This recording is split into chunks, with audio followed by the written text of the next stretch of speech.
کربلا نہیں ہے فسانہ حسین کا، ہر ایک زندہ دل ہے ٹھکانہ حسین کا، وہ شاہ ہے بادشاہ ہے شہنشاہ ہے دین کا، ہوتا نہیں ہے ختم زمانہ حسین کا۔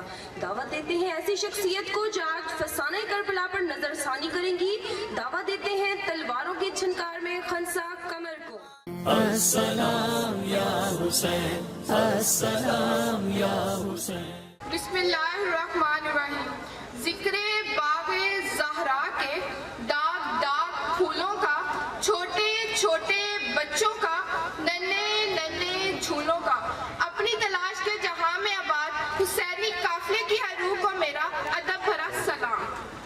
ارباب علم و دانش، قومیں پیدا ہوتی ہیں مٹ جاتی ہیں، بستیاں آباد ہوتی ہیں اجڑ جاتی ہیں، تہذیبیں نکھرتی ہیں دھندلا جاتی ہیں، شخصیتیں پیدا ہوتی ہیں مٹ جاتی ہیں، داستانیں مرتب ہوتی ہیں محو ہو جاتی ہے۔ جناب والا، یہ عمل ابتدا سے جاری ہے اور یہ مسلسل جاری رہے گا، لیکن ایک داستان علم ہے جو تاریخ کی صفات میں اس طرح روشن ہے جس طرح 1300 سال پہلے تھی، اور انقلابات روزگار کی ہزاروں گردشیں اس داستان علم کو نہ مٹا سکی اور نہ مٹا سکیں گی۔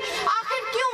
اس لیے کہ اس داستان عظیم کو لکھنے والی شخصیت نے اسے اپنے خون جگر سے لکھا، اور دشت کربلا کے دمکتے ہوئے ذرات نے اسے اپنے سینوں میں محفوظ کر لیا۔ اے کربلا کی خاک، تو اس احسان کو نہ بھول، تڑپی ہے تجھ پہ خون جگر بطول، مظلوم کی لہو سے تیری پیاس بجھ گئی، سیراب کر گیا خون رگ رسول۔ جناب والا، حسین ایک شخصیت نہیں، حسین ایک پیغام ہے، آفاقی پیغام جو ہر دور کے مظلوم اور مجبور انسانوں کو درس عمل اور شوق عطا کرتا ہے۔ حسین ایک مہذب ہے جو ہمیشہ طاغوتی طاقتوں سے ٹکرانا سکھاتا ہے۔ حسین ایک سیاست ہے جس کے نزدیک کسی قیمت پر بھی اصولوں پر سودا بازی نہیں کر سکتے۔ او فرشتوں، سلام بھیجو اس محسن پر جس نے آدم کا راز تمہارے سامنے پیش کیا۔ او ستاروں، سلام بھیجو اس محسن پر جس کی استقامت تم سے بڑھ کر ہے۔